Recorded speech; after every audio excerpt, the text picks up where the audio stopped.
Well, greetings and salutations, everybody. Welcome to Open Mic here on my YouTube channel. I'm, of course, your host, John Campea. It's an awesome honor and privilege to have you guys joining me here today in the afternoons as we just talk about all the stuff we want to talk about in a total open forum, open mic sort of format. And that is what we're here to do. A lot of stuff went on earlier today, guys. Lots of stuff to talk about. I'm sure you guys already have a whole bunch of stuff lined up to talk about here. And we're going to dive right into it and get into the first questions today. And the first questions today come to us from Koba, who writes, I like how Jamie Campbell Bower was shown as the younger Grindelwald in the new Fantastic Beasts trailer. Also, Claudia Kim is Nagini, Voldemort's snake. Yeah, so I don't know much. I'm not a Potterhead. Right? I don't know a whole hell of a lot about all the Potter lore and stuff like that. But yeah, Jamie Campbell Bower was the same kid who played a young Grindelwald in an earlier Harry Potter film, I think from the 2010 film. So it was a nice little nod of continuity that they had him in there. Now, as far as Claudia Kim, I honestly have no idea if she was in another Potter movie or not. I have no clue.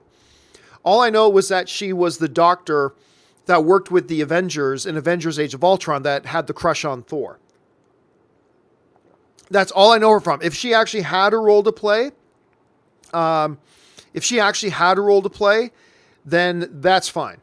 All that kind of stuff. But anyway, let's see what's going on. It's got to check something in my sound.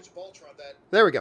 Okay, so let's move on to the next one. Ben Hayusa writes, Venom is the one movie I'm hoping to do good, so either going to be disappointed or satisfied walking out of the theater. It needs to do good, fingers crossed.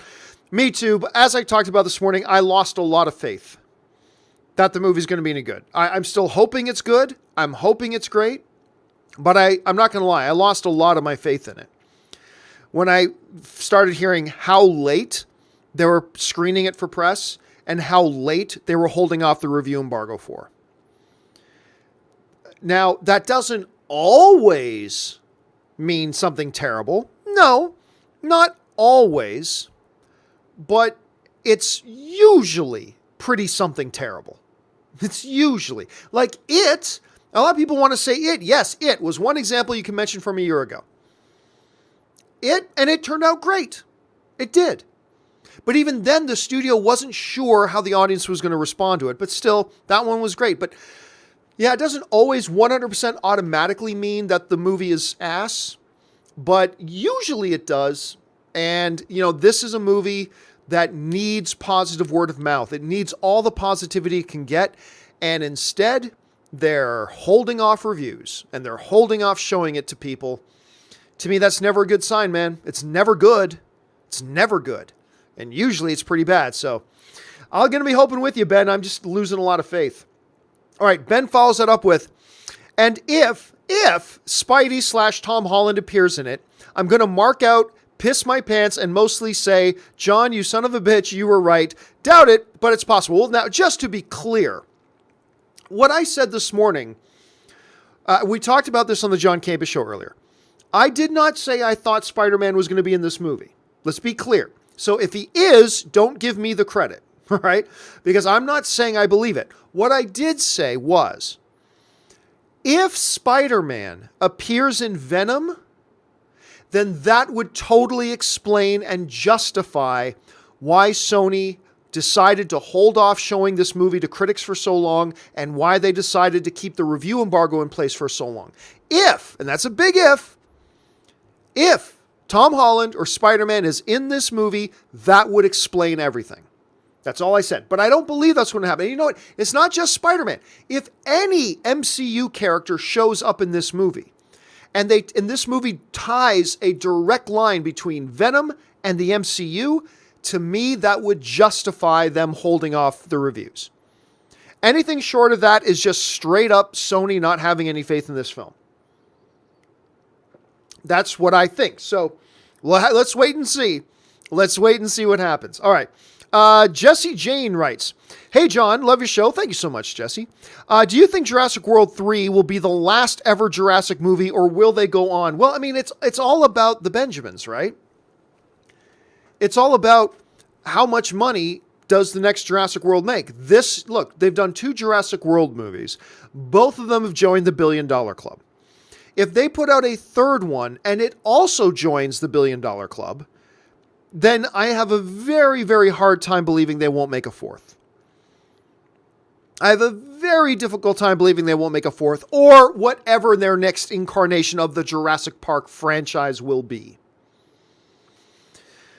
Because, let me just pull it up here quickly. Jurassic World 2 box office. All right. So, the first Jurassic World made $1.3 billion. No, this one, Jurassic World Fallen Kingdom, made $1.3 billion. The other one made even more than that. So the first one made $1.6 billion. This one made $1.3. So look, if they do a third one and it makes like 1.1, 1.2, 1.0, $980 million, whatever. If it gets close to $1 billion, you can't honestly think that they put out 3 Jurassic World movies, they all make $1 billion, and you don't do another one? Of course they will. Of course they will. Now, a Jurassic World 3 comes out, and it stumbles, and say makes $650 million, then maybe it's time to call it a day. But if this thing comes anywhere, if they do the third one comes anywhere close to $1 billion, yeah, I will guarantee another one will be coming. The studios, there's no way the studio would allow there not to be another film when they're cranking out that kind of money, right? So yeah, it all depends on how the third one does. All right, Adam Douglas writes, thoughts on the new Flyers mascot Gritty? A disgrace. It's abysmal. It looks more like a high school mascot. And I don't mean some big city high school. I mean like ass and butt screw Yokelville high school mascot. It looks terrible. Honestly, I have to know what executive went, oh my gosh, that guy looks fantastic. The audience will love him. What? It's terrible. Anyway, Ben Rayner writes, that Billy Zane, is a cool dude. You should listen to your friend Billy Zane. He's a cool dude. Of course, a line from the great movie Zoolander, the first film to the not so great sequel Zoolander 2, which is terrible. That I don't care what anybody says. That first Zoolander kills me every time. I love Zoolander. Blue Steel forever. Zoolander is awesome, and that's a great line from it. All right, Robbie D. Herrera writes, funniest encounter with a celebrity. My interview with Chris Hemsworth and Chris Evans, the one where they were both high as hell and we just laughed hysterically for like 20 minutes, that was pretty big.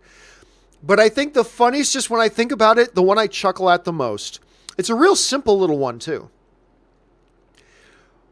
It involves Alan Tudyk, okay, from Serenity and all that kind of stuff, and Firefly. So, oh my gosh, what was the name of the movie? Alan Tudyk was in this little film called Chip and Dale, not Chip and Dale, Cletus and Dale, or whatever. Something and something versus evil. Now I've got to look it up because it's going to bother me. Alan Tudyk. Let's see if I can get the movie. Tucker and Dale. Tucker and Dale versus Evil. Okay, so he had this little film coming out called Tucker and Dale versus Evil, which is pretty funny. Anyway, the movie hadn't come out yet, but I was very excited about it because I really liked Alan Tudyk. So I was excited about it. I'm at Comic-Con, all right? And I'm up in this big press area. So there's hardly nobody up there, right? And they have all these rooms up there where individual movies were doing individual press things. Like they'd have little round tables for press to talk to whatever. And then another room would have some TV interviews going on. Then another room. They had like 18 different movies doing little press things along it. So I'm walking down this hallway with my buddy Chuck. Chuck Norris. Yes, that's his real name. He was doing some work with me that weekend. His name's Chuck Norris. Real name. Anyway. Chuck and I are walking by one of the open doors in the convention center. And again, there's nobody else around. And there's a big stand-up poster of Tucker and Dale versus Evil. And it says like radio roundtable interviews. So I'm just figuring, oh, In there, they're doing the radio interviews, and we kind of stop at the door, and I've been looking forward to this movie, so I tap Chuck on the shoulder, right? I'm like, dude, this is a movie I've so been waiting for, and I'm extra excited about it. What I didn't see at this moment was Alan Tudyk had come out of one door and was about to walk between me and the poster we were talking about to walk into that room. But I didn't see that, right? So I'm like, and what makes me extra excited, super excited about it, he's coming, is that I love Alan Tudyk, man. That dude's awesome. And I say that just as he stands right in front of me. And it was just the weirdest thing. I'm like, and what I'm extra excited about this movie is that Alan Tudyk, man, I think he's awesome. And he's right there in my face. And we stand there for like an awkward moment. And then he just goes, and then walks in to go do his interviews. Hilarious. I mean, he could have stopped and said, oh man, thanks for that and blah, blah, blah. But it wouldn't have been anywhere near as good. He just let the awkward silence last for a beat. And he just went, and then walked into his room and did his thing, right?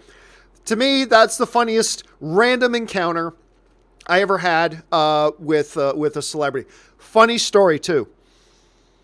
Last year, I can't remember which one it was, but I was at some premiere. I think it was for an animated film. Last year, year before, whatever. And Ann and I are taking a picture because, when Ann and I go to premieres, we take lots of pictures. So Ann and I take a picture, and it wasn't until later that we get home, we're going through our pictures, and we realize we got photobombed by Alan Tudyk. I kid you not. You didn't know who I was. I don't think you did anyway. I'm sure he didn't remember. He saw a couple taking a picture. He decided to photobomb the picture. So, so there's that. Anyway, so a couple of funnier things were with Alan Tudyk. I love that guy. Okay. Let's see here. Funny, ZOMG Ruler writes, only saw the first Transformers, didn't need to see the sequels. Well, you know what? In hindsight, that's a good call. In hindsight, I'm going to tell you, you made a good choice. You made a good decision. There's no need to watch any of the other Transformers movies. They all suck. Without exception, it's all subjective. Maybe some people out there like the movies, and that's totally fine. But if you're asking me, they all suck, and you're not missing out on anything, ZOMG Ruler. All right, let's see. Chris Warden writes, I saw White Boy Rick last night. It's not going to make my yearly top 10 list or win any major awards, but I still had a good time. Definitely worth watching. See, that's the feeling I'm getting from it. That's the feeling I'm getting. And I remember I had a choice to go see that or A House with a Clock in Its Walls, and I decided to go see Clock in Its Walls, and I kind of liked it too. But I do want to get around to go seeing that White Boy Rick movie because I'm hearing it looks pretty decent. But you know what? It looks to me exactly like you just described it, Chris. Not top 10, not going to win any awards, but pretty solid. That's all I'm looking for, so I'm looking forward to seeing it. Okay. Pelican Mike writes, favorite late night host? Mine is Conan or Kimmel. Well, I mean, my all-time favorite late night host was why am I freezing on his name? Why am I freezing on his name all of a sudden? David Letterman. Why did I freeze on David Letterman's name? Anyway, all-time favorite late night host, easily David Letterman. And by the way, he's got that show on Netflix. And I can't remember the name, but it's basically a show where each episode he has one guest. And he goes to this auditorium, has a sold-out auditorium, and it's just on stage, 2 chairs. And he comes out, and the audience doesn't know who his guest is. And he comes out and says, tonight my next guest is so-and-so. And he's had some really George Clooney. I think he had Howard Stern on there. But I'll never forget, the first one he did was with former President Barack Obama. And so it's crazy. So he says, so ladies and gentlemen, my first guest, President Barack Obama. And the place goes nuts because they didn't know it was Barack Obama. They just knew it was David Letterman interviewing some celebrity, and it ended up being President Obama. And the place loses their minds, right? Which is kind of a kick. So he is my all-time favorite. Out of the ones working right now, I don't watch a hell of a lot of the late night guys these days because I'm up at 5 every morning, so I'm usually not up late enough to watch the late night guys anyway.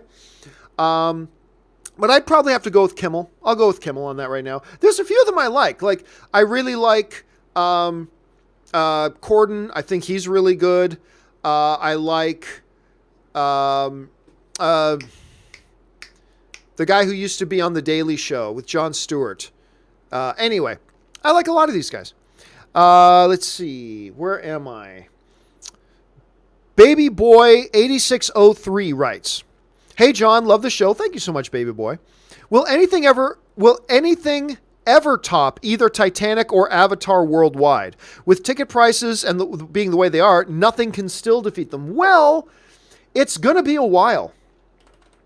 It's going to be a while before something beats Titanic. And I remember, and I keep saying that every year. Every year I say nothing this year is going to beat Titanic. And every time, without fail, people get mad at me and start yelling at me.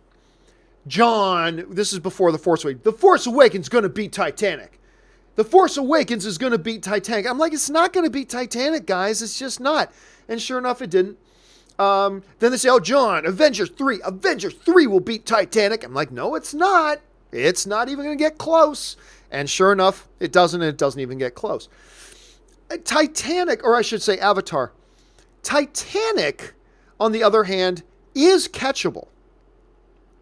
Like, Titanic is far more catchable. Because you got Titanic, and then you got Avatar, which is like 700 million more, or like 600 million more. Most movies never make $600 million, let alone another 600 million on top of 2.1 billion. Right? So you got Titanic in second place at 2.1 billion. That's catchable. Because you've got Star Wars The Force Awakens that got within 100 million, like 800 million or $80 million that came close. So Star Wars Force Awakens made 2.06 billion. Then Avengers Infinity War also came close to catching Titanic. Avengers Infinity War, 2.04 billion. And then it's a big drop down to number 5, Jurassic World 1.6, then Marvel's Avengers 1.5, Furious 7 at 1.5, just like $20 million behind, Avengers Age of Ultron at 1.4, Black Panther at 1.3, yada, yada, yada. So nothing has ever come close to Avatar. Titanic is catchable. That number 2 spot is catchable.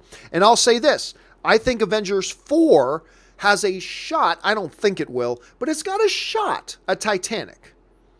It's not going to come within a whiff of Avatar, but it has a shot at Titanic. Again, I don't really think it will catch Titanic either, but it's going to be a little while. It's going to be a little while before anything catches Avatar. I mean, you just have to understand how absolutely monumentally far ahead Avatar is from anything else. Because you look at Star Wars The Force Awakens, which all we think about is it was nothing but money. It was nothing but money. It was nothing but money. And yet, it was still $700 million behind Avatar. You know, The Force Awakens comes out, breaks every box office record, and it still doesn't get within $700 million of Avatar. It's crazy. It's going to be a while before we see anything beat Avatar, that's for sure. Let's see here.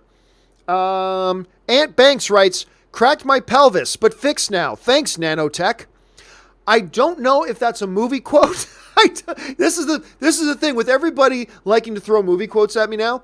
If there's something comes up that I have no idea, I honestly don't know if it's a movie quote that's being quoted at me or if you're telling a true story.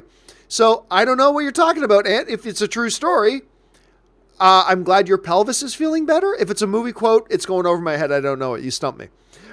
Chris Warden writes, also, it's hard to imagine that the Matthew McConaughey we see today is the same guy we saw in all those awful rom-coms from the late 90s and early 2000s. Yeah, well, look, Matthew McConaughey was recognized very early in his career as a really good actor. But then he started doing a lot of fluff, right? He tells the story himself. He says he just started taking a lot of paychecks, started playing in a lot of fluff. He liked being the sex symbol. He tells a story about he never really saw himself as an attractive guy, and then all of a sudden, the women of the world look at him like he's like one of the sexiest men alive, and he kind of relished in that, and then did these rom-coms, just took a lot of jobs, took a lot of paychecks, blah, blah, blah. Then came The McConaissance. And we were reminded again that, oh, yeah, this guy's a hell of an actor. But yeah, it is kind of weird to look back at those movies now. Now knowing the actor we have today, it is weird to look back at that time. All right. Ant Banks writes, thoughts on Bill Cosby's prison sentence? I don't know. I heard he got between 3 and 10 years. What's it actually going to be? I don't know. I didn't follow the case. I don't care. If he's a guilty dude, then he belongs in jail. But, I'm not going to pretend that I followed it close enough to have an opinion. So if he did it, yeah, go to jail. But that's really as far as my opinion goes. Zach Bartran writes, Flyers fans keep dragging on Gritty, but we all know once a non-Flyers fan starts doing the same, we will defend him like our lives depending on it. But that's what fandom is, right? It's like, hey, I may push around and bully my little brother, but if you try to do that, I'm going to kick the hell out of you. You know, it's one of those things. Like, it's fine for me to bully around and push around my little brother, but if you touch my brother, you're dead. That sort of thing.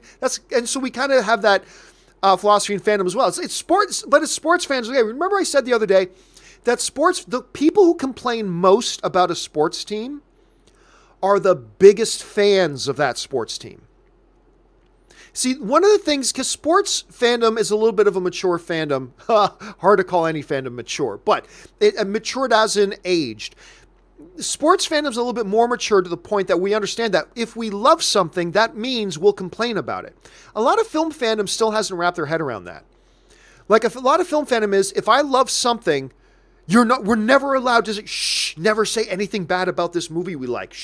Never say anything bad. And that's not what real fandom is. Now look at sports fans. The people who are complaining the loudest about the New York Giants are the hardest core New York Giants fans. Right? And it's funny that film fans haven't really caught on. But I'm sure the same thing's going to come with Gritty. Like, I think Gritty's horrible. And I'm sure there's a lot of Philadelphia fans complaining about it. But if some New Yorker starts crapping on Gritty, then the Philadelphia fans will close ranks and go, you don't talk about Gritty that way. That sort of thing, because that's what sports fans do. Let's see here. Zach Bartran follows up. Of all the special edition changes to Star Wars, one thing I'm surprised George didn't do was put the Imperial March into A New Hope. Wise choice? I think so. Because, we never really got the Empire in A New Hope. Like, we see Vader, we see a couple of individual ships, we see the Death Star, but we never, feel the Imperial presence. And then in Empire, when you get the Imperial fleet there, and of course the Emperor comes into it, it becomes a little bit more appropriate to play the Imperial March. So, I will agree with you that I'm surprised, with all the other things George did with the special editions, I'm surprised he didn't include the Imperial March. But I can also see why he wouldn't. I can see why he wouldn't, but you'd think he would, one of those sorts of situations. All right. ZOMG Ruler writes, do you think Woody Allen is guilty? I'm not getting involved in celebrity gossip. Not my business. I don't care. I do know I've always been creeped out by a dude who starts dating a stepdaughter. That always will freak me out, and I'll always feel pretty weird about that. But honestly, do I think he's guilty? Well, whatever. That's celebrity gossip stuff. I'm just not going to get into that stuff. Adam Douglas writes, Spielberg, Michael Bay, Peter Jackson, Ron Howard, and Zemeckis, in that order, are the top grossing directors of all time. How would you rank them by career? Well, Spielberg number one. Spielberg number one. Ron Howard number two. Peter Jackson number three. Zemeckis number four. And Michael Bay coming up the rear of that. So that's how I would personally rank it, but always Spielberg number one, King of the Mountain. K.W. Garrett writes, New York Post says Woody Allen's films, A Rainy Day in New York, is being permanently shelved by Amazon. Will it ever get released? And is Woody done in Hollywood? I don't know. I don't care enough about the story to have followed it very much.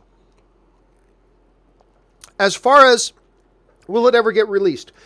I think any distributor has a limitation on how long they have those rights if they do nothing with a property. So, again, I don't know this. I haven't read the contract, so I don't know. My guess, pure guess, could be wrong. My pure guess on this is that right now Amazon has the rights to it. If they don't release it, then after X number of years, the rights will lapse, and then somebody else, Woody Allen, is free to take back his distribution rights and sell them to somebody else who will release it. So will it ever get released? Yeah, I gotta guess at some point it will. I think at some point it will. Alex Pitt writes, sad to hear that Telltale Games are closing their doors. As a lover of movies and games, Telltale made a perfect blend of them both. Yeah, I mean, the one knock on Telltale Games was that they were more play-along stories than they were games. You know what I mean? But I didn't play enough. I played a little bit of their Walking Dead one and a little bit of the Batman one. But it is really nuts. I don't know all the behind-the-scenes stuff, but it is crazy that a company can have that much success and then so quickly go out of business. Like, that to me screams of mismanagement. So, look, there might be some other story behind the scenes that explains why all of a sudden they were done. But to me, when you have a game company that becomes that famous and their games become that influential and they have that much success, when they suddenly go out of business like that, to me, that screams of mismanagement. Somebody did something wrong. Now, I don't know what it is, and I don't know if there's other behind-the-scenes stories. I just don't know, but it is a shame. It is a shame that a company that got that much notoriety all of a sudden disappears. It's too bad. Stubble McShave writes, I'd like to see Gettysburg 1993 with Martin Sheen, Sam Elliott, and Jeff Daniels on the big screen. It's long, over 4 hours, so you'll need an intermission. Great story, great drama, and an amazing score. Have you seen it? I have seen Gettysburg. I don't remember it being over 4 hours, though. Hold on a second. I never saw it in theater. Never saw it in theaters. I saw it at home. Let's see. I'm not, but no, you're right. It's listed at 4 hours and 31 minutes. Did it ever have a theatrical release? Maybe it didn't have a theatrical release. I'm not sure. All I know is I never saw it in theater. Never going to play on the big screen because I just don't think, I don't see anybody why they would. Because, I mean, I don't think you're going to sell out a theater that does that. So I don't know. It's been a long time since I've seen it too. Long time. And I don't even remember it being that long. I mean, the runtime of the movie, I don't even recall it being that long. So, yeah. Wow. Nutty. All right. Marv Diesel writes, Gio, I speak for everybody when I say you're the best part of our day. Oh, thank you so much, Marv, but I don't think you speak for everybody, but I appreciate the sentiment anyway. Got stoked watching the Black 47 trailer with Hugo Weaving. Is it on your radar? It is on my radar. I just know it's coming. I've seen the trailers. I'm a big fan of Hugo Weaving. I have no idea when this thing is going to be available to view, but if you haven't seen it, jump on YouTube, look up the trailer, Black 47, and enjoy. But I am very much looking forward to this film. Let's see. Devin Holmes writes, over under 20% Smith and Jones cameo in new Men in Black film. I'll take the way under. At most, I would give it like a 3% chance. Like if you gave me over under at 3%, then I'd struggle. Do I go over or under? At 20, I think that's way too high. So I will take the under on that. I don't think you're going to see Jones, and I don't think you're going to see Smith in Men in Black. Be kind of cool if they did. I just don't think it's going to happen. Fingers crossed. Izzy Alonso writes, bought my tickets in advance for Venom. Would be pissed if it sucked. LOL. Granted, I used A-list, but still don't want to waste my time. I mean, well, none of us want to waste our time, right?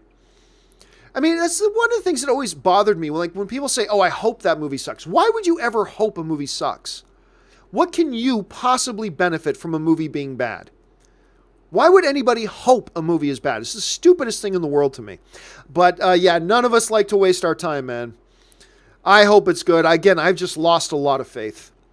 If Sony's not going to have faith in it, why should I? So I'm going to go. I'm going to see it first thing. I'm going to be right there.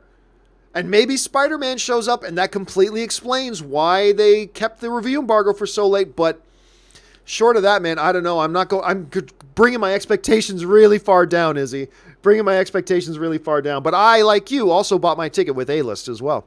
Brendan Millspaw writes, absolutely breaks my heart that Venom is probably garbage. Over or under 30% that Venom is terrible and kills the Sony Spider-Verse plans. Well, I mean, I don't know. At this point, if Sony doesn't believe in the film, I got to believe it's probably terrible.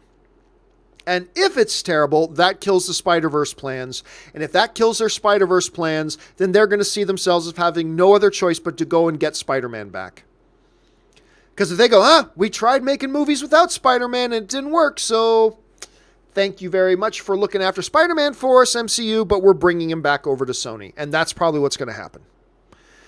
Unless the movie's amazing and it makes big money. So I don't know. I'm keeping my fingers crossed, Brendan. I'm keeping my fingers crossed. Let's see. Robert Perez writes, have you played Players Unknown Battleground? No, I have not. I played Fortnite. I never did get around to playing Players Unknown Battleground or PUBG or whatever they pronounce it as. I tried Fortnite before that one, so I just kind of stuck with Fortnite, and I suck at Fortnite. I probably played about 40 games of Fortnite, still haven't killed a single player. I always get in the top 20, but I've never yet killed a single player. I suck. The best I did was I came in 6th once. Came in 6th out of 100. But even then, I never killed a single person. I'm just terrible. I'm awful at it. It's crazy how bad I am. 23 Mark B writes, does Anne's mom still think you wear a suit? No, she knows I don't wear a suit. I think she wishes I wore a suit. And I don't know. Maybe I'll start wearing a suit again sometime. You know, I'm watching these guys on Fox Sports and ESPN and these, because, you know, I approach talking about movies the way I would talk about sports. You guys have probably picked up on that. I talk about being a film fan from the perspective of a sports fan. That's how me, you know, when I started out my first the world's first movie podcast, I decided, you know, whenever I listen to people talk about movies, it was always, I'm not going to say anything bad about it. It's just that it was spoken in such a way that it bore no resemblance of what conversations between me and my friends talking about movies sounded like, right? And I decided I wanted to do film discussion. I wanted to do movie talk, you know, as opposed to sports talk, but in the vein of sports talk. I wanted to talk about movies the way me and my buddies talk about movies when we're standing around talking about movies. And that sounds very similar to sports fans, and sports fans are standing around talking to each other. And so I brought that mentality to the Movie Blog Audio Edition, which was the first podcast I ever did. And that we changed the name of that later. And then I brought that same thing to For Your Consideration. And then I brought the same thing to Movie Talk. And I mean, as a lot of you guys always know, I created Movie Talk to be Sports Center for movies. And that's the way I always kind of structured it. Some people, some purists hate the fact that I did it that way. That's fine. But I liked it. And all I could ever do is try to make something that I myself would watch. And so I always set out to create Sports Center, or pardon the interruption, for film. That's what I always wanted to do. And I brought that over here to the John Campea show because this is how I talk about movies when I talk about movies with my friends, right? So anyway, boy, how do we get on that from Anne's mom with me wearing a suit? Oh yeah, because maybe I'll start wearing a suit like the ESPN or the Fox Sports guys. Maybe I will start wearing a suit at some point. But greetings and salutations, everybody. I'll have my tie on. Have you ever seen? I don't think anybody's ever seen me wear a tie. I don't know if anybody online has ever seen me wear a tie. I do not like ties. I didn't even wear a tie at my own wedding. True story. Didn't wear a tie at my own wedding. I just didn't. I don't like ties. Devin Holmes writes, also, if Venom fails, could Sony just sell Spider-Man? Why would they? Why would you sell Spider-Man? Every time you make a Spider-Man movie, minimum you make $700 million. Why would you sell Spider-Man? And if you were going to sell Spider-Man, knowing that minimum $700 million, roof $1 billion each time you make a movie. Okay, then you probably don't sell it for anything less than the value of 5 or 6 films. So now you're thinking, okay, we could probably 5 or 6 films, $4.5 to $5 billion.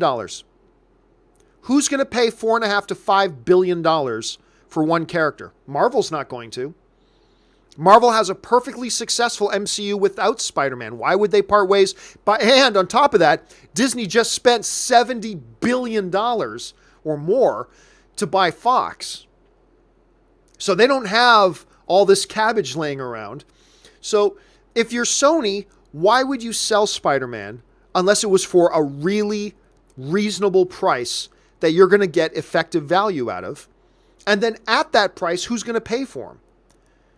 And the only people Sony could sell it back to is Disney. They're not allowed to sell it to somebody else. The only person they could sell the rights to is back to Disney and Marvel. That's it. They can't sell it to Universal. They can't sell it to Paramount. They're not allowed to sell it to Lionsgate. They can't sell it to anybody else. The only people they'd be able to make a deal with is Marvel. And Marvel isn't about to pony up $4.5 billion to buy Spider-Man back. And if you're Sony, why would you charge any less? We know over the next 20 years, we can make 7 Spider-Man movies and generate $6-7 billion. So why would we sell it for anything less than $4 billion, right? So could they?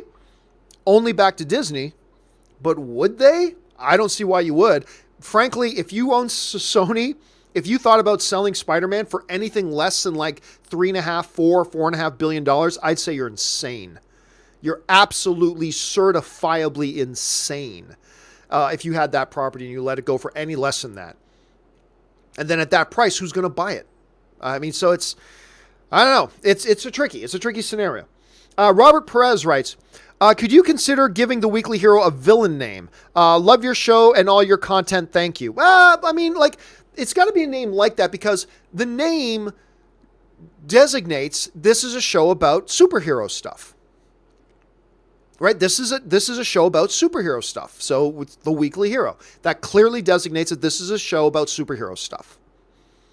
You know, some people send me a lot of name suggestions, say the comic book this and the comic book that. It's like, well, first of all, Weekly Hero isn't about comic books. We're about comic book movies and comic book TV shows, where a guy like Robert Meyer Burnett can give background on the comic history of it, but like we're not, you know, some people ask me, hey, John, you should do like a weekly pull list about which comics you're reading. That was like, well, again, Weekly Hero isn't about comic books. It's about comic properties that are on the big screen and on the small screen, on television and in movies, but that's where the focus is. So I'm open to any idea. As long as it's a title that kind of suggests what the show's about and sounds pretty good, I'm up to it. I've been trying for over a month to come up with a good name to replace the Weekly Hero because I'd like to change the name. I haven't been able to come up with a good one yet.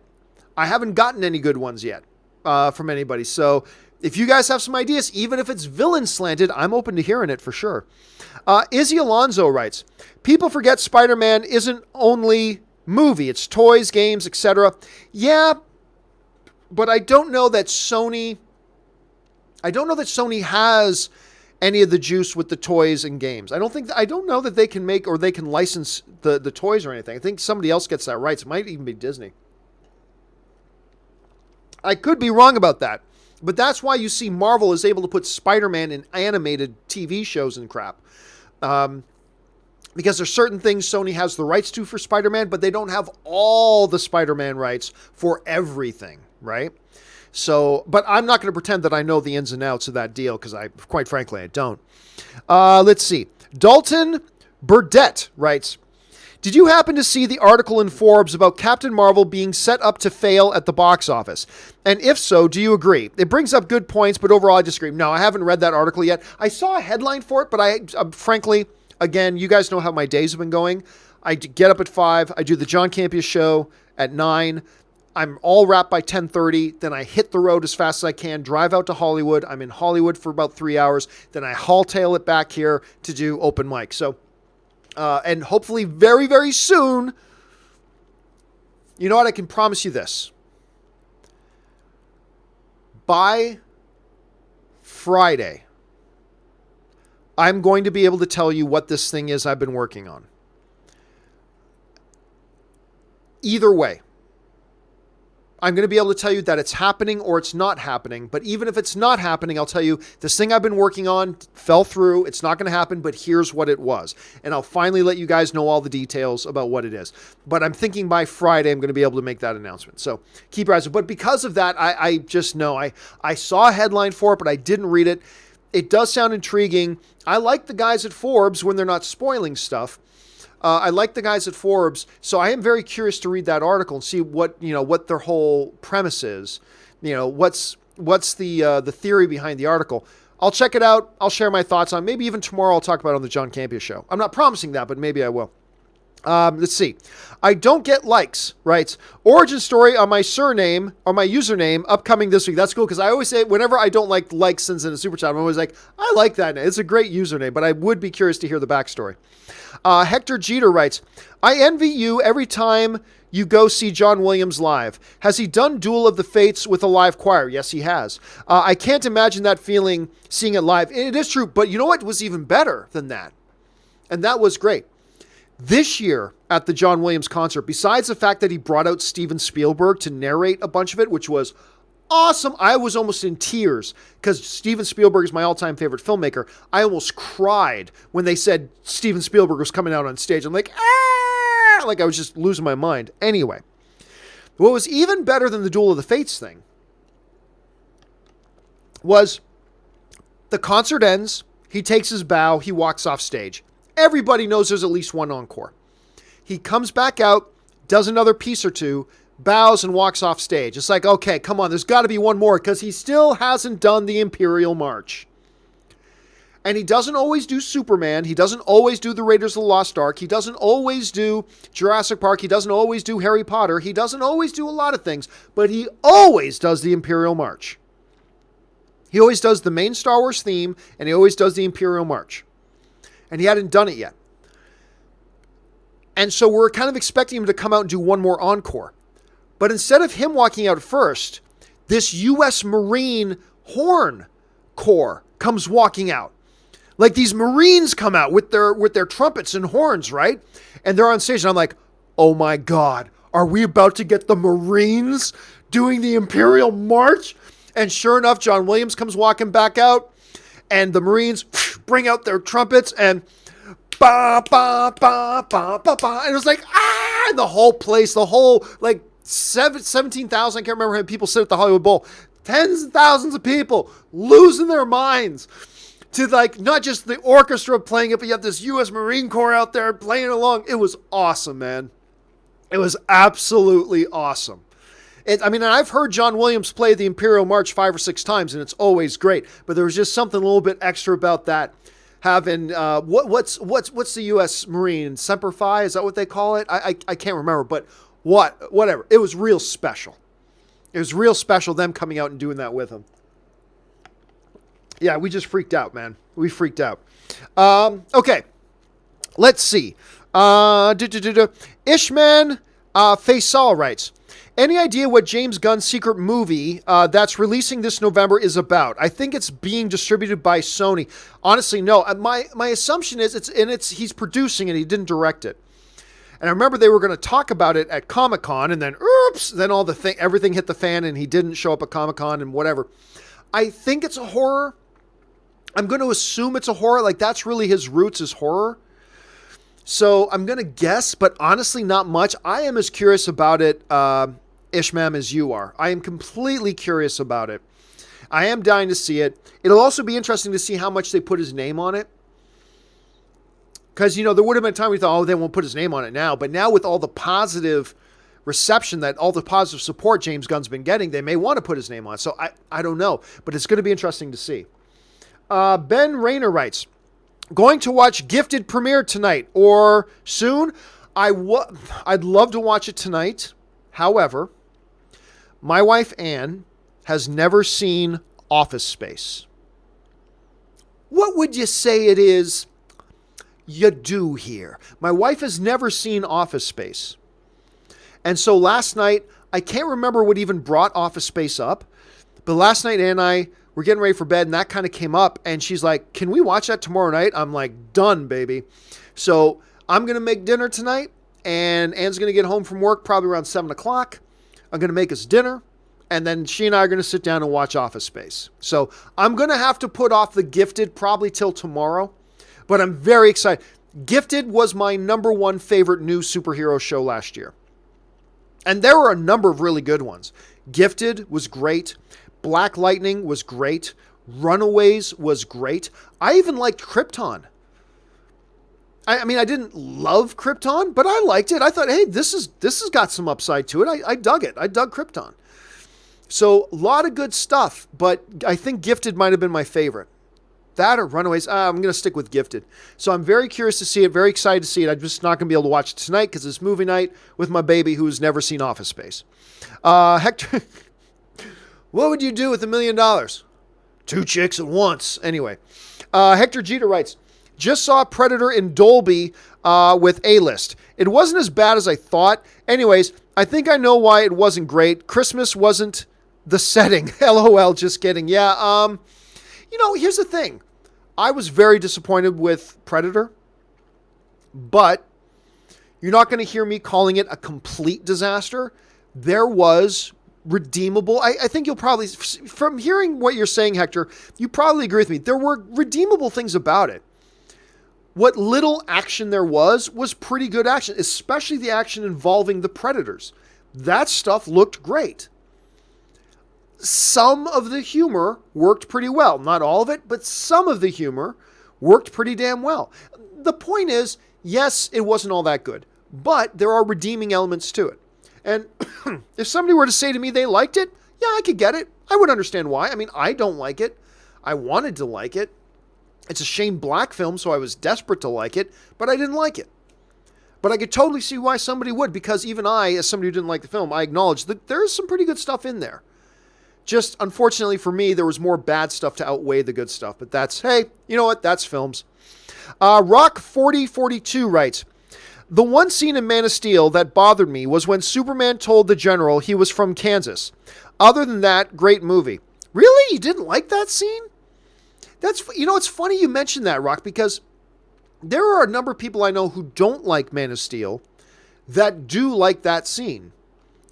I grew up in Kansas. I'm pretty much as American as it gets. That little speech he gave him, that just it was a kind of a common sense statement. So I'm surprised you didn't like that because, like I said, I know some people don't like the movie who do like that scene. So yeah, it worked for me. But you know what? Again, that's films, man. Just because it worked for me, that line worked for me, doesn't mean it needs to work for you. And that's totally cool. But again, yeah, a little bit surprising to me. I've never heard somebody point out that one particular scene before. So it's interesting that you do. Let's see. Soggy Mini Muffins writes, Arthur Fleck equals Ben Affleck. Coincidence? No, we've been over that 1,000 times. Total coincidence, not connected. I'm Upset writes, will Eddie Murphy make a comeback? He's a legend. I don't know. I mean, I don't know. There seems to have been opportunities for him to have comebacks, and he's blown them. Made some really questionable choices. Gets himself in legal trouble. I don't know. And, here's the funny thing. When you watch, like, one of the all-time great comedy concerts, Raw, Eddie Murphy Raw, or, sorry, Delirious, Eddie Murphy Delirious. Actually, which one came first? Was it Raw or Delirious? I think Delirious came first. Anyway, I could be wrong about that. But when you go back to that one, which is one of the greatest all-time captured-on-film comedy specials ever, he could never get away with doing that set today. You can't get away with doing that set today. Yeah, he just couldn't do it. So, I don't know. It's possible. I'll tell you what, a number of years ago, he came out with a comedy with Steve Martin called Bowfinger. And I'm telling you what, it is one of, I'm not going to say it's my all-time favorite. Came out 19 years ago. I cannot believe how old it is now. It came out in 1999. It was called Bowfinger. It was Eddie Murphy, Steve Martin, and Heather Graham. Jamie Kennedy was in there. Terrence Stamp was in it. Robert Downey Jr. was in it. I totally forgot Robert Downey Jr. was in that. Anyway, the movie is brilliant. It's a brilliant movie, and Eddie Murphy is fantastic in it. And I would love to see him do more stuff like that. I would love to. Then he had kind of another little thing that looked like he might reemerge when he was in Dreamgirls. He got an Academy Award nomination for Dreamgirls. But then, like, it seems like over the past number of years, he'd get these little opportunities, but then never follow up those opportunities and never get any momentum going, you know? I'd say it's still possible he could, but I just don't know. It's hard to say. I'm Upsettos follows up. Also, thoughts on the show Atlanta. It's awesome. Here's the thing. I love the first season of Atlanta. I thought it was great. And there were certainly a couple of great episodes with season 2.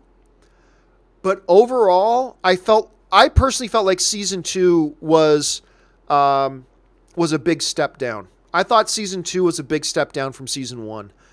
I just thought season 1 was so crisp and so invigorating and so funny and so poignant, and like it was soft when it needed to be and hard when it needed to be, and it was just such a uniquely styled show. I just ate it up every single freaking episode. And then came season 2, and while they had a couple of really sharp episodes, particularly the one with Zazie Beetz going to the Drake house party, that one was really funny. But for the most part, it floundered to me the second season. So I'm going to be really interested to see what they do in a third season and seeing if they can get that back on track. But, hey, I know some people that think season 2 of Atlanta was better than season 1. So there you go, right? But I thought season 2 was a big step down. So I'm hoping they get back to whatever magic genius dust it was they had that made season 1 so damn good. I hope they get back to that. Let's see here. Oh, and we take a big jump. And where are we? Okay, Ben Rayner writes, how was the MCU allowed to use the name Strucker if that's an X-Men name? Well, a name's a name. You can use any name. Like, just because, like, what's Summers, right? Scott Summers. Well, that doesn't mean no other movie can use the last name Summers. You couldn't probably have a character called Scott Summers, but, I mean, it's a generic common name. So, yeah, pretty easy for them to use it. Static Space Sean writes, what do you think about the 5-second clip they play before Joker? Why did I see Joker? What do you think about the 5-second clips they play before trailers of the actual trailer? I think they're annoying. Is there a purpose for these? You know what? I used to really be annoyed by them. And I still am annoyed by them, but I get it. They don't do that in theaters. Like, you're not sitting in a theater and they show a 5-second clip of a trailer and then show the trailer. Those are specifically made for social media, right? They're specifically made for social media sharing. Twitter, Facebook specifically, Instagram, whatever. So they give you a quick little boom, boom, boom, boom, boom to really get your attention and make you want it. Because, some trailers start slow. Some trailers start with a black screen with dun. So many trailers start with like one tone going dun and dark, and then a cityscape, and it's really slow. But basically, a lot of trailers, even the best trailers, the first 10 to 15 seconds can be kind of slow, right? And not really give it away what it is this trailer is about, or what movie this trailer is even for. So what they did is for social media, to get people hooked into watching it, they tell you right off the top, hey guys, new Venom trailer, Venom, do. And then they start the trailer just to keep you hooked onto it so you can watch it through. Whereas if you're watching a Venom trailer, it starts with a muted, because remember on Facebook, all the videos muted to start, just a picture of a field with some police truck driving by. Basically, you're like 20 seconds into the trailer before you even realize it's a Venom trailer. You're not going to stick around on social media and watch that. So what they did was they added these first couple of seconds that are quick highlight packages of the trailer. Venom! and then play the trailer. So you, as a viewer on social media, this is the new Venom spot, and you're more likely now to stop and watch it through, whereas before you might have just passed by it, not even knowing what it was for, right? So, yeah, it used to bother the hell out of me. It still annoys me a little bit, but I get it. I get why they do it. Let's see. Tracy E. writes, I heard a YouTube commentator say Kevin Feige is trying to mess up the DCEU. I think they're doing a good enough job of making a mess without help. Yeah, it's absolutely, it's nonsensical. It's not like the idea that Kevin Feige, first of all, the idea that anybody at DC would be trying to sabotage the MCU, nonsense. The idea that Kevin Feige is trying to sabotage the DCEU, nonsense. You're going to look, because guess what? If Justice League is really bad, that's not going to make one extra person buy a ticket to go see Captain Marvel. People are going to go see Captain Marvel, whether people are or aren't going to go see Captain Marvel has nothing to do with whether or not Justice League sucked. If anything, Kevin Feige and Henry Cavill have said this explicitly. Like Henry Cavill was talking about this last year and he says, "No, man, I want the Marvel movies to be great. Because if Marvel movies are great and people have fun and a great time going out to comic book movies, then they're more likely to come and check out our comic book movies when our comic book movies come out." I've been trying to tell this to people forever and nobody wants to listen, but it's true. To quote Kurt Angle, it's damn true. Henry Cavill gets it, and Kevin Feige has said the exact same thing. The whole rising tide raises all ships kind of mentality. It doesn't benefit the MCU in any way to have a crappy DCEU or to have a sabotage DCEU. It doesn't help them in any way. So yeah, I reject that notion altogether. And you're right, they are kind of doing a good enough job messing things up themselves. Roman Spector writes, John, Joker is only a year away. Where is the trailer? Just kidding, love the show. Well, thank you so much, Roman. And yeah, that's coming, right? That's coming. But you know what? No one's even asking for a trailer yet because they keep putting out all these pictures.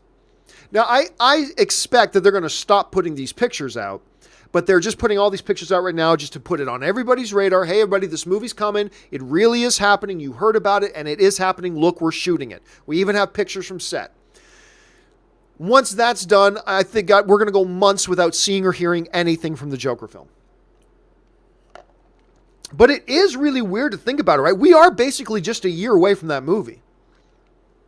It feels like just yesterday they announced it, and now we're like a year away from it coming out. It is kind of nuts. So I'm excited about it. Let's see.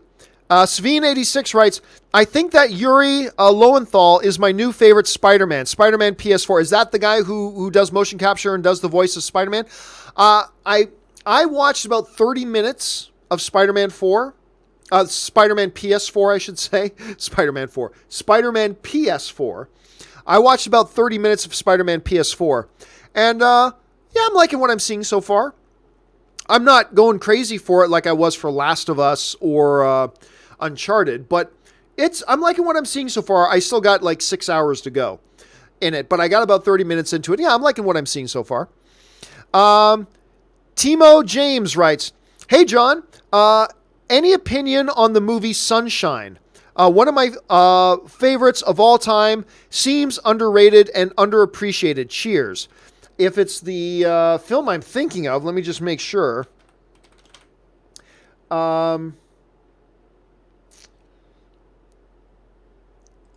If that's a sci-fi film I'm thinking of, with Cillian Murphy, directed by Danny Boyle. Hold on a second. Yes, that is called Sunshine. Okay, yes, the 2007 film Sunshine. Not a big fan of it. Not a big fan of it, despite the fact that it's got Michelle Yeoh, and you guys constantly hear me kind of drool over Michelle Yeoh. That woman's a goddess, absolute goddess. Anyway, I wasn't big on Sunshine, which was really weird because there was a buddy of mine in Saskatoon because I was living in Saskatoon at the time when Sunshine came out. And there's a buddy of mine that had very, very similar taste in movies to me. And we went to go see it, and he loved it. And I was not all that big on it at all. But I think, Sven, you're going to find that, or Timo, that there's a lot more people who agree with you than agree. I didn't hate it. Don't get me wrong. Don't misinterpret me. I did not hate it. I just watched it going, eh. I don't think I ever watched it more than once. But again, the guy I saw it with, who usually has like very, very similar taste in movies to me, he loved it. And I didn't. So it was really kind of weird that way. But again, one of the Danny Boyle films, and by the way, written by Alex Garland, which adds another kind of little bit of intriguing thing on it. You guys who have not seen it, you should check it out. See what you guys think. If you guys haven't had a chance to see Sunshine yet, jump on the Google Play Store or iTunes or whatever your streaming service of choice is. Check it out and see if you more agree with me or if you more agree with Timo James, who's like, yeah, this is like one of my favorite films ever. Check it out. Let me know what you guys think. Okay. Next one comes to us from Casey Thurman, who writes, what 2019 DC movie are you looking forward to the most? Joker, Wonder Woman, 1984, Shazam. Easy, Joker. Before that, probably, first of all, I'm looking forward to all three of these. Looking forward to all three of them for different reasons. Before they announced Joker, I would have said Wonder Woman because I was a big fan of the original. The first one, with Patty Jenkins, what she did in that movie, amazing. So probably more that one. Shazam, I'm excited about, but it's an untested property. We don't know how it's going to turn out. But once they announced the Joker movie, and once they announced that Joaquin Phoenix was playing him, are you kidding me? I mean, yeah. For me, easy. The DC movie I am most looking forward to in 2019 right now is Joker. Easy, hands down, no questions asked. Still very much looking forward to Shazam. Still very much looking forward to Wonder Woman 84. But yeah, by a wide margin for me, it's Joker. Let's see. Timo James writes in again, over or under 50%. Within 10 years, we'll see a movie starring an actor who has passed away. The Uncanny Valley actualized. Under. I'll take the under 50% on that. I think there's a lot of, number one, that they'll actually be able to do it. I think we're still a few steps away from that happening. But even once you do it, why would you do it? Like, why not just get another actor to play the role? Why would you do it? I can see the argument for, because you're saying a movie starring an actor who has passed away. Well, that's different from like a Grand Moff Tarkin who's there for a couple of shots. That's one thing. That's a side thing. That's not starring in the movie. The biggest question and hurdle you have to get over is why would you do that? Like, why would I go to see a movie starring a likeness of Philip Seymour Hoffman? I know it's not Philip Seymour Hoffman. Why would I be interested in going to see a movie of a digital thing you created to make it look like Philip Seymour Hoffman? It's not him. So even though I'm a big Philip Seymour Hoffman fan, I'm not going to go to the theater just to watch some digital recreation of Philip Seymour Hoffman. So then you're adding $50 million to the cost of your movie for no purpose whatsoever. I just think there's a lot of question marks still surrounding. Then on top of that, you've got to get rights from the estate has to give you permission, which means you're going to have to pay the estate a hell of a lot of money on top of all the money you're going to have to spend to make it even happen. And again, I got to ask the question, why? Why would you? Why wouldn't I just hire some living actor to come in and play the role? So I'm not saying it's never going to happen, but all those things combined, the fact that we still aren't really there yet, combined with the fact that there are still a lot of questions surrounding doing something like that, combined with the big question of why? Why would you? All that I'm going to take under 50%. It's not impossible. But at 50%, I'm very comfortable taking the under on that for sure. All right. John DeBenedict writes, not a big Michael Bay fan, but for me, his most underrated film is Pain and Gain. I've seen, I like Pain and Gain very much. Look, I will defend Michael Bay. Has Michael Bay made crap? Absolutely he has. Has he made a complete travesty of the Transformers films? Other than the first one, which I think is great, he absolutely has. He's butchered the Transformers. He's absolutely made some other crap as well. But Michael Bay has made some decent stuff. I love The Rock. The Rock with Sean Connery and Nicolas Cage. One of my all-time favorite action films. Love that movie. You're best. Losers whine about their best while winners fuck the prom queen. I mean, there's just filled with so many great lines. Sean Connery saying that line. I love that movie. I know a lot of people don't like it. I don't care. I love Armageddon. Pain and Gain is another really good one. There's that 13, I think it's called 13 Hours he did. I like that one. Michael Bay's made some good films, and Pain and Gain is one of them. I like Pain and Gain. I think he did a good job with that film. I really do. So am I the biggest Michael Bay fan in the world? No. But I'll defend him. Like when people come out and just say, he's the biggest piece of crap ever. It's like, okay, did you see Pain and Gain? No? Well, maybe you shouldn't say that. The guy who made The Rock, the guy who made, he's made some good films. That doesn't take away that he's made a bunch of crap. But let's not lose sight that amongst the crap, he's also made some pretty good things. He's a hit and miss director. Look, that's Michael Bay in a nutshell. He's a hit or miss director. He can put out a movie, it's either going to be pretty enjoyable or it's going to be a big dump. It's going to be one of the two probably. But don't pretend like he's not capable of putting out a really good film, because we've already seen that he is from time to time. All right, Stubble McShave writes, saw Apt Pupil, such a good movie. Saw Apt Pupil with Ian McKellen and Brad Renfro, loved it. Both of them were great. Brad was good in The Client as well. Do you know what happened to him? I want to say he died? Didn't he? Hold a second. I might be thinking of somebody else that passed away. He passed away in 2008. Yeah. That's what happened to Brad Renfro. Unfortunately, he passed away. And Apt Pupil, by the way, another film by Bryan Singer, who of course did X-Men 1, X-Men 2, Usual Suspects, did Apt Pupil. Ian McKellen, I know we're talking about Brad Renfro. Ian McKellen, so good. Ian McKellen's so good in that. It's just, he's so good in everything. But that's a good one. I haven't watched Apt Pupil for like 7 years. I got to go back and watch that one again. Thanks for putting it back on my radar, man. Timo James writes again, remakes of Never-Ending Story, The Explorers, and Flight of the Navigator. What you think? Love your show. It's funny. We talked about Flight of the Navigator before. Obviously, I love Never-Ending Story, the original. Explorers, but this kind of came up before. I really do think a movie like Flight of the Navigator is perfectly set up to do a remake today. There's a ton of the movie going on today that have never seen it. The foundation of the story is really good, and you can bring into a modern context easily. It's a film that'll benefit from updated visual effects and things like that perfectly. It's a family-friendly film, great for box office potential. Honestly, to me, Flight of the Navigator is one they should seriously be looking at rebooting.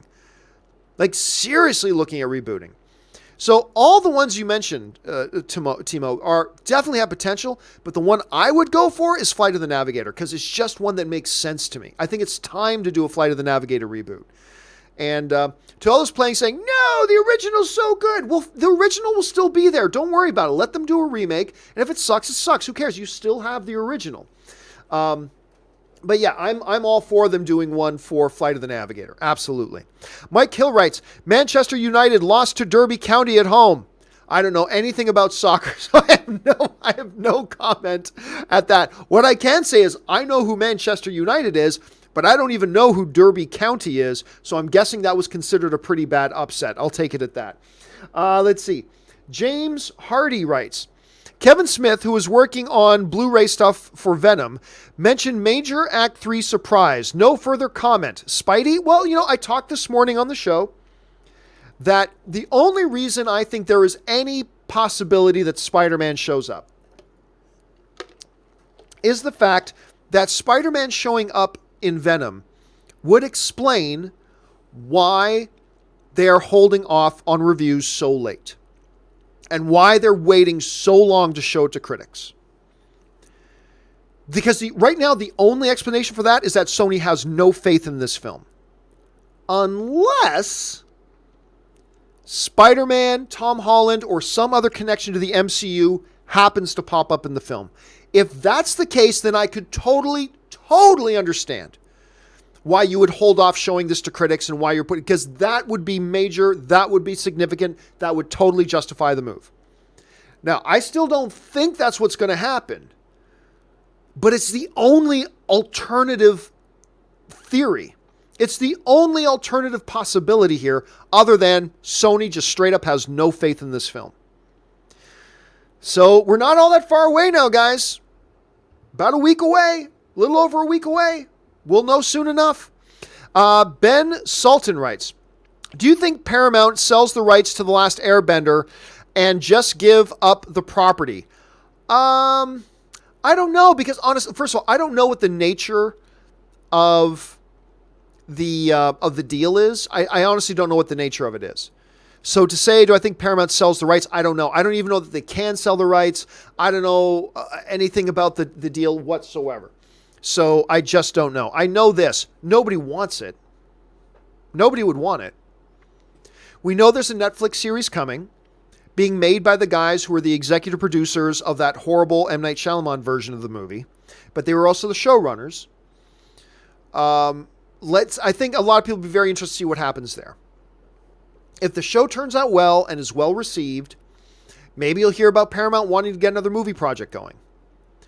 If it again is crap and terrible, I don't see who would want to buy it, right? So it's kind of a catch-22 there. But again, I don't really know much about the nature of the deal that Paramount has with them. For all I know, Paramount doesn't even have the rights to it anymore.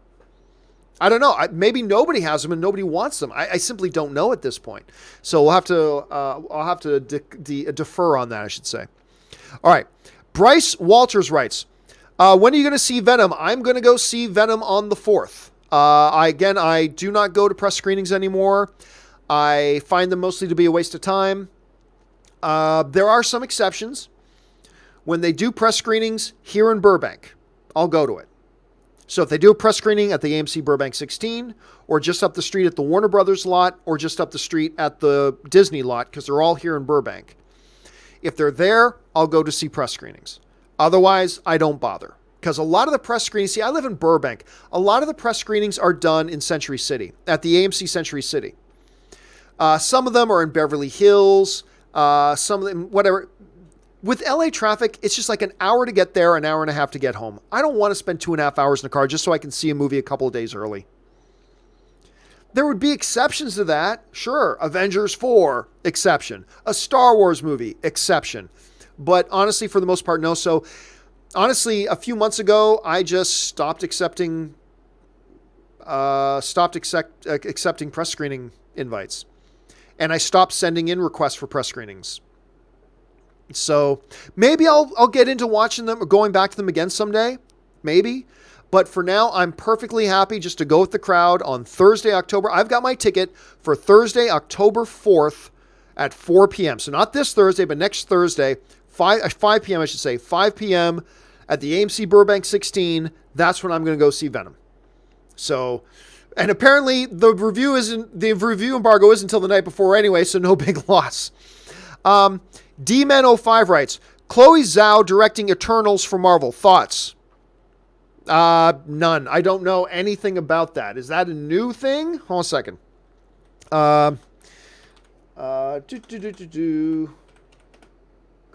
Chloe Zhao. Let's see here. Film director, screener.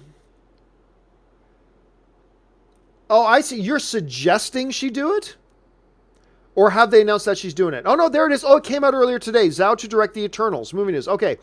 Yeah, I did not hear the name. I did not hear the name before. So I'm going to have to look into it. Other than that, at this point, I have no thoughts. Let's see. Warrington Train Spotter writes, just wondered, could Sony and Marvel share the Spider-Man character for their different universe movies? I mean, theoretically, if they wanted to, they could, but I don't think they want to do that. And it would just cause confusion with the audience. I mean, it really would. I mean, a lot of times people play that card too. You say, oh, that would confuse the audience. When really it's like, no, it wouldn't. The audience would pick it up and get it. But having the same character played by the same guy in two different movies, of course that's going to confuse the audience. The audience will just automatically assume they're both part of the same cinematic universe when they're not. So, I mean, I think they could do it theoretically if they wanted to, but I just don't think they have any desire to do that. But, you know, if the two of them agreed, they can do anything with Spider-Man they want, right? Nobody else has a say in it. If Marvel and Sony both agree on something really weird they want to do with Spider-Man, they can do whatever they want, including putting him in both universes, but I don't think that's what they're going to do. Let's see. Kari Neves writes, I thought Marvel only had a deal to have Spider-Man for 5 movies, Civil War, Avengers 3 and 4, Spider-Man 1 and 2. Is that wrong? No, my understanding is that Spider-Man Far From Home represents the final film in their deal. That's my understanding. That's what Kevin Feige has said before. That's what, Amy, I can't remember Amy's last name, from the producer who was with Sony. That's what she said before. Now, maybe that's not accurate, but my understanding is Far From Home is the final film. That's the final film of the deal is Far From Home. Andrew James writes, your thoughts on Mayan MC? Still haven't seen it. Still haven't watched it. I haven't had a chance to sit down and watch it yet. So I'm curious to see it, but I haven't seen it yet, so I can't give any input on that. Nick Kaiser writes, what's your stance with the Martha in Batman vs. Superman? Other ideas? Well, actually, Nick, look on my YouTube channel, or just go to YouTube and search Defending the Martha Scene. Just search on YouTube for Defending the Martha Scene. And I give my input on the whole Martha scene. I think the Martha scene is radically misinterpreted by people.